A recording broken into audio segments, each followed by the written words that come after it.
Hey guys, Level Cap here, and welcome to Devlog number 30 for a space game that I'm making in Unreal Engine 5 with my buddy Rich and a whole bunch of help from the community. Today, I've got some really cool stuff to talk about. We have a new inventory system for the game that allows us to pick up cargo, store cargo, transfer cargo.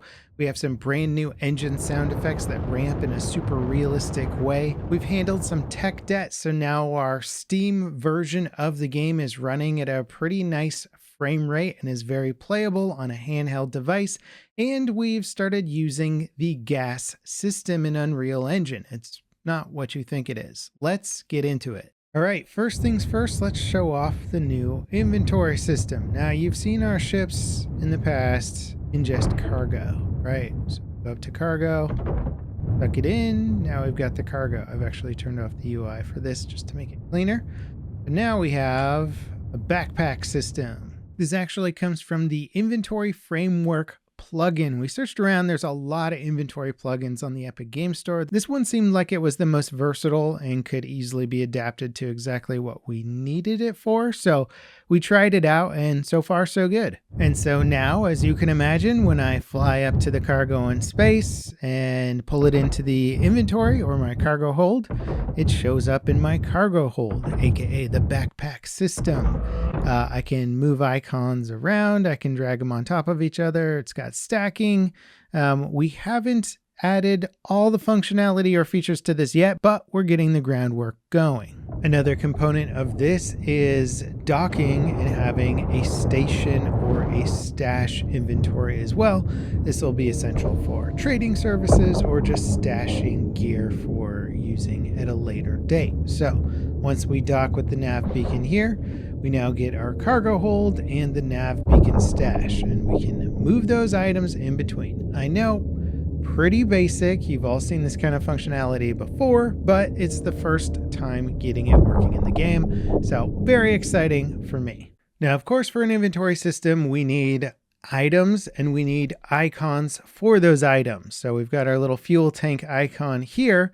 And to make this, I actually created a level in Unreal Engine 5 that's basically a photo shoot level that can make the icons we need. This here is an example of a produce icon. So I downloaded a bunch of vegetables from the Epic Megascan store, the Quixel Bridge setup. They were free, and as long as I use them in Unreal, I can do whatever I want. I can adjust the produce and manipulate how big it is, how far away from the camera it is, and get it looking just right. And once I'm happy with the results, I use this little camera in the level to render to a target. And then I open the render target here and I've got my icon, and I can basically then save this as a material, and it even does the transparency for me automatically. So if we want to add in custom backgrounds for our icons, say we have an epic produce icon, I can give it the purple or the pink background. Also, because the level is set up as a photo shoot and I get access to all these cool lights in Unreal Engine, I can basically just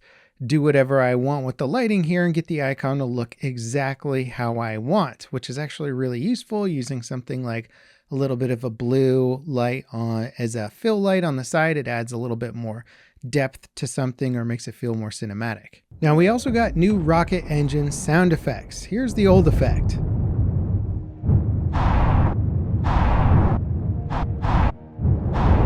And here's the new sound effect designed by Panzer V1.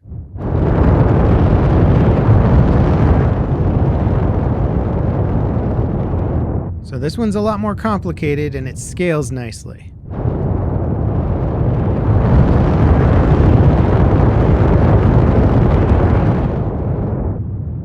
This is definitely up there on one of the more complex sound effects we've made. This is the old sound effect, which basically just controlled the volume of the engine by increasing the gain and the pitch. Pretty darn simple, not much to it, and it was hard to scale between low and high power and have it feel like the engine was really getting more powerful. Okay, so here's the new engine sound effect. Basically, up here we have the ignite sound, which fades between low and high power ignition sound effects, which are dynamically cross-faded between based on the amount of engine power we are inputting. during the start sequence, which is really cool. And that engine power also crossfades 3 different engine sound sizes. So for the ship we were watching there, we were just using the medium sound. So what I'm going to do is I'm going to put it on low power. It played our ignition sound at the start, and then it's just playing this sound right here. We're not crossfading into the second high power sound yet. But as I ramp up the power here, you can hear that second sound kind of take over, and that's all happening in the crossfade, plus a whole bunch of other stuff in the background. And if we're halfway, it mixes half of the high power and half of the low power together.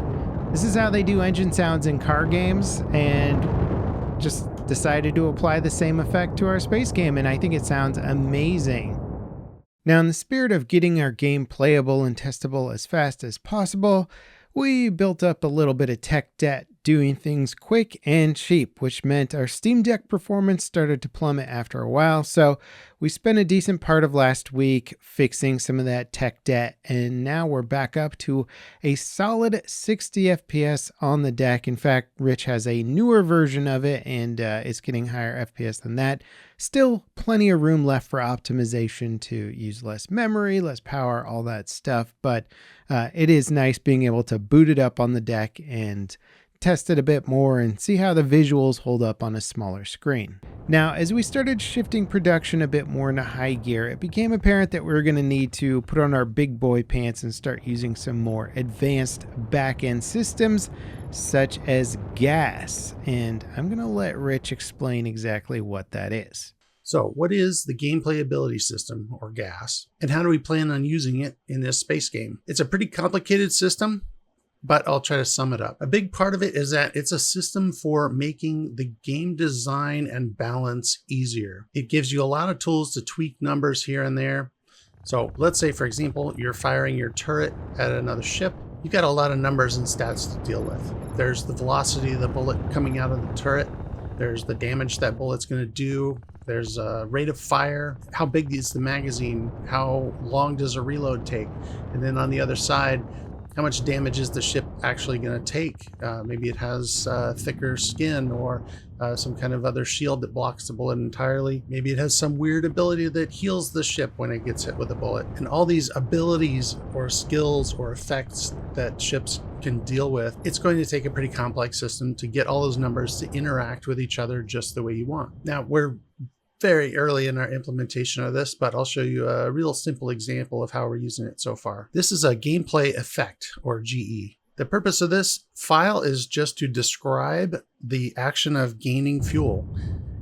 Doesn't matter where you gain the fuel from, what the cause is, or who's receiving the fuel. This just describes something's getting fuel. Here's how much. Here's how all the things that affect that number. Here we see it's an instant effect. So whoever's giving someone else fuel, it's just instant. It goes right into your inventory or gas tank or whatever. We're adjusting an attribute instantly, the attribute being boost fuel. The operation we're using is addition. The modifier magnitude is basically just how much is this thing affecting your boost fuel. Here's an example of something that could trigger this effect. It's a boost fuel container that you would find in space and then ingest into the ship, giving your ship some extra fuel. So on this actor, I've added this variable, collect gameplay effect class. Working on the name still, but basically that means the gameplay effect to use when this is collected. This container actor doesn't know anything about being collected or anything like that. It just knows that when I am collected, execute this gameplay effect. And this gets a little more complicated, but this is our cargo bay that when it ingests something, it runs this and it doesn't know what it's ingesting. And we like that because then we can just keep adding more and more different types of things without continuing to tell the cargo bay, hey, expect some fuel or expect some bullets. We just say, expect something, and it may or may not have a gameplay ability attached to it. If it does, go ahead and execute whatever that is. And speaking of effects, gas also handles not just adjusting the numbers, but you can also lets you easily attach cues to things, so that can have a sound effect and a visual effect, like a particle system attached to this effect, so that when it's applied, it automatically knows to also run that effect cue. So play that sound effect and play that particle system. So as you can see, we've been quite busy with development, but we're making some changes and some big progress points soon that I think are going to speed up a lot of our future content needs. And I'm really excited about that. There's certain thresholds that you hit that open up entire new doors. And I think we're going to hit one pretty soon, which hopefully I can talk about in the near future. Now, if you guys want to follow the project more closely, check out our Discord in the video description. Leave us a like if you enjoyed the video, and you can check out the other playlist for the other space game devlogs here soon. Hopefully we'll have a title announcement for this game in the near future as well. As always, guys, thank you so much for watching, and I'll see you next time. This is Level Cap signing off.